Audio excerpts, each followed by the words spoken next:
Welcome to this week's episode of Barefoot Travels.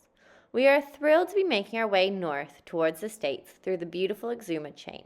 Last week's video, you would have seen us do an epic paddleboard race from one anchorage to another near Lee Stocking Island. This week, we're headed further north towards Rudder Key. It's been a while since we've done any scuba diving, so we're looking forward to getting our gear wet and exploring around Rudder Key. Make sure if you like our videos, you hit that subscribe button and the little bell next to it so you're notified whenever we release new content. Hi, we are Erica and Davy, an adventurous, slightly crazy couple who has taken on the challenge that is a hurricane-damaged catamaran. We have come so far and are beyond happy to be floating once more. Subscribe to our channel to follow our journey. Take a chance. You never know how perfect something may turn out to be. This week's video is a compilation of some of our favorite activities that keep us busy while living on the water in the Bahamas.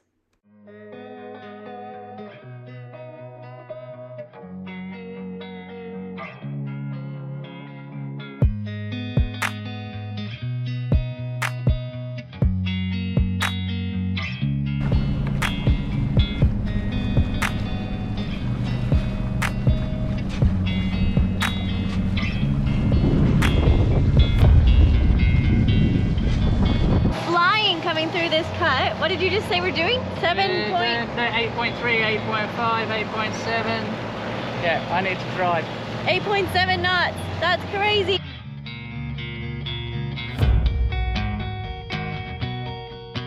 I really wouldn't want to do that on a low or on an outgoing tide. That could be crazy. So this is one of the worst cuts apparently in the Exuma chain, because if you get wind against tide, you end up with standing waves. The boat's all over the place just with tide. You get standing waves of 4 to 5 feet in here, which is not something you want to be going through. So you have to be careful with these cuts. Check your tides and check your weather. It's really, really important. But we're in. We did it. No standing waves. We got the weather right. Considering there's no wind, there's absolutely not. It's literally about 8 knots coming out the north. Yeah. We did all right. Diving? Anyone want to go diving? Yes. So we're in a good spot. Well, apart from the camera being right in my face. So we're in a really good spot here, close to Davy Island, Rudder Cut, very close to David Copperfield's island actually, and he's put a statue in the water. But there's some other really good dive spots. They're not particularly deep because it's on the inside here in the Bahamas, so I think 30 feet is going to be about the maximum. But let's go get wet, blow the cobwebs out of the regulators, and have some fun.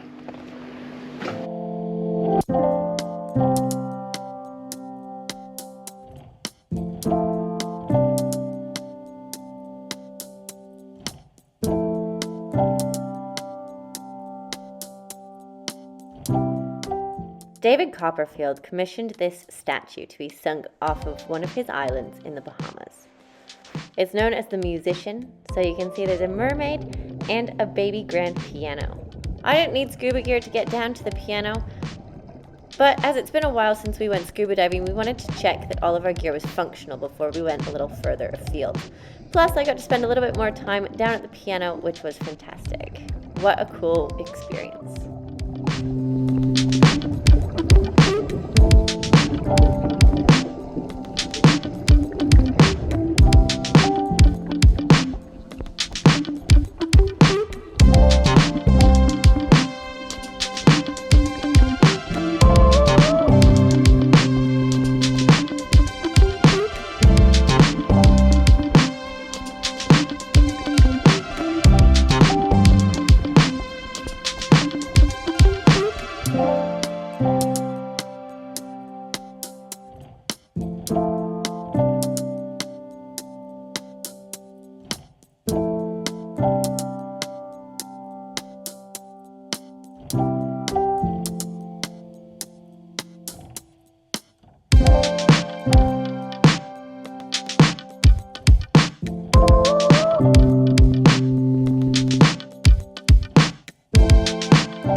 right? I think it looks pretty cool. Alright, so if your budget's a little bit bigger than ours, you can actually stay on Davy Copperfield's island. I believe it does probably come with butlers and waitresses and all the other jazz that goes with a fancy place, and probably some champagne and caviar. But yeah, 50 grand a night for the island. Apparently it's sleep, is it sleep 12 or 24? 24, wasn't it? So not too bad really, pocket change. So traveling is definitely one of our favorite activities to do while living on the water. You can move your location, you can explore different islands. There's so many beautiful spots to see in the Exuma chain of islands.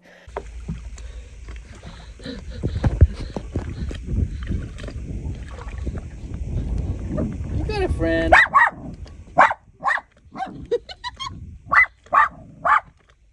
So Fox seemed to think that the famous Stanley Key sharks were going to be her best friends. At one point, I think we had 4 of them around the boat, and Fox was barking at them and chasing them around the boat. She loves watching the wildlife as much as we do. And even if we shout dolphin, she'll actually look into the water to try and find the dolphins. Today, it was sharks.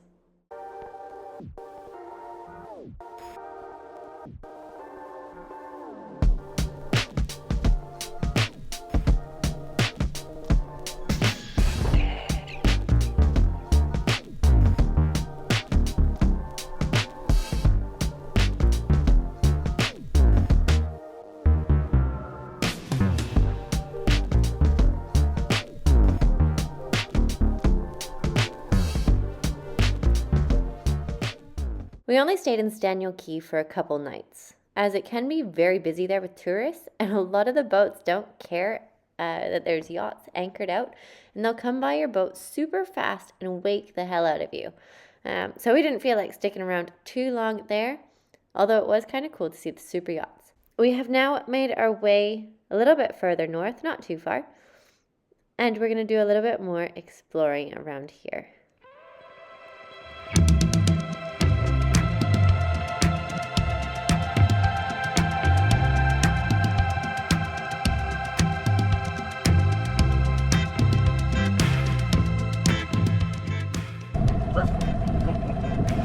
Fox, not on each one. A little bit on.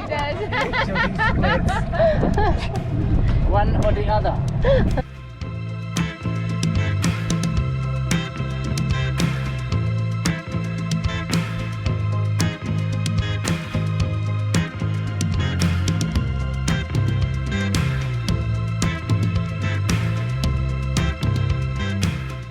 Spin, Noggin DUDE.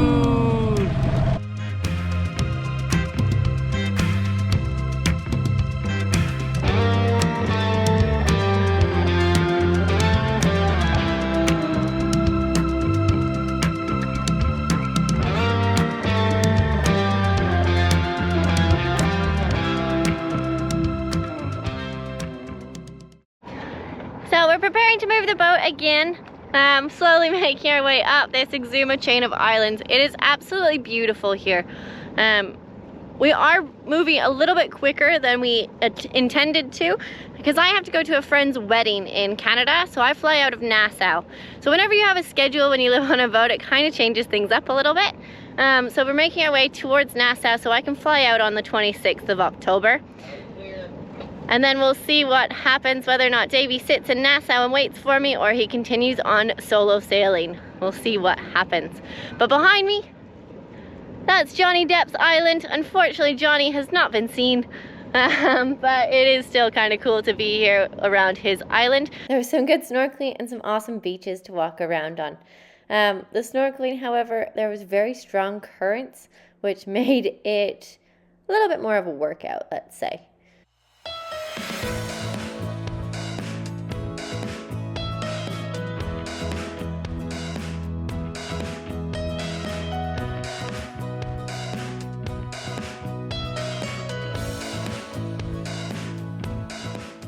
So this video covered the top 5 activities that we do to keep ourselves busy while living on a boat in the Bahamas. From traveling and exploring to scuba diving and free diving and playing with some of the wildlife. We do keep ourselves pretty busy living on Barefoot, and there's always something to do. Now for a little quick live update. Hope you enjoyed this week's episode, guys. See you next week. Alright, so I'm back in Canada visiting family, and I'm here for a friend's wedding, and let me tell you, it is a lot colder than the Bahamas. I'm freezing. But it is really pretty with the colorful trees behind me. The leaves are changing and they're everywhere. Being October, we've decided to do some pumpkin carving. So I wonder, should I try and put a sailboat on a pumpkin or just stay with the traditional eyes, nose, and mouth? I don't know.